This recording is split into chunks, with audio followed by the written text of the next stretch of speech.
ولاس Johnson نامی ایک امریکی نوجوان نے اپنی زندگی کے حسین ترین ایام ایک ورکشاپ میں لکڑیاں چیرنے میں گزار دیے۔ اس کی جوانی کی بے مہار طاقت پر مشقت اور سخت ترین کام کر کے کچھ زیادہ ہی تسکین پائی تھی،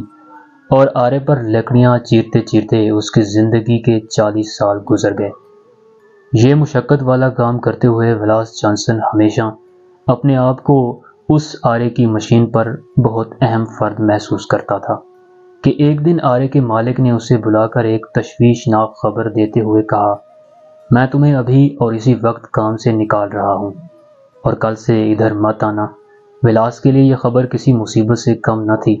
وہ وہاں سے نکل کر خالی الذہن اور پریشان حال سڑکوں پر نکل پڑا۔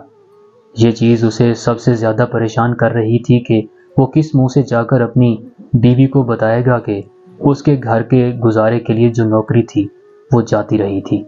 مگر ناچار شام کو لڑکھڑاتے قدموں کے ساتھ اسے گھر لوٹنا ہی پڑا۔ ولاس کی بیوی نے ولاس کے برعکس نوکری چھوٹنے کی خبر نہایت تحمل سے سنی اور ولاس جانسن کی حوصلہ افزائی کرتے ہوئے کہا، کیوں نہ ہم اپنے گھر کو رہن رکھ کر قرضہ اٹھائیں اور تعمیرات کا کام شروع کر دیں۔ اور اس نے واقعی ایسا ہی کیا۔ اپنے گھر کو رہن رکھ کر کچھ قرضہ اٹھایا اور اس پیسوں سے 2 چھوٹے گھر بنائے۔ اس پہلے تعمیراتی کام میں اس کی اپنی محنت اور مشقت زیادہ شامل تھی۔ یہ 2 گھر اچھے پیسوں میں فروخت ہوئے تو اس کا حوصلہ اور بڑھ گیا، اور پھر تو چھوٹے گھروں کے پروجیکٹ اس کی پہچان بن گئے، اور اپنی محنت اور قسمت کے بل بوتے پر صرف 5 سال کے مختصر عرصے میں ہی ولاس ایک مشہور کروڑ پتی ولاس جانسن بن چکا تھا، جس نے دنیا کے مشہور ترین ہوٹلوں کے سلسلے ہالیڈے ان کی بنیاد رکھی۔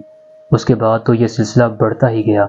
اور ہالیڈے ان ہوٹل دنیا کے کونے کونے میں چھا گئے۔ یہ شخص اپنی ڈائری میں یادوں کو تازہ کرتے ہوئے لکھتا ہے کہ اگر مجھے یہ معلوم ہو جائے کہ اس آرا اور ورکشاپ کا مالک جس نے مجھے کام سے نکالا تھا کہاں رہتا ہے تو میں جا کر اس کا اپنے دل کی گہرائیوں سے شکریہ ادا کروں، کیونکہ اس نے میرے لیے ایسی صورتحال پیدا کر کے بظاہر تو ایسی دردناک کیفیت پیدا کر دی تھی جس نے میرے ہوش و حواس ہی چھین لیے تھے، مگر آج میں نے یہ جانا کہ اگر خدا نے مجھ پر ایک دروازہ بند کیا تھا تو اس کے بدلے ایک نیا راستہ بھی کھول دیا تھا، جو کہ میرے اور میرے خاندان کے لیے زیادہ بہتر ثابت ہوا۔ جب کبھی بھی ناکامی کا سامنا ہو جائے تو اسے اپنا اختتام نہ سمجھ لو،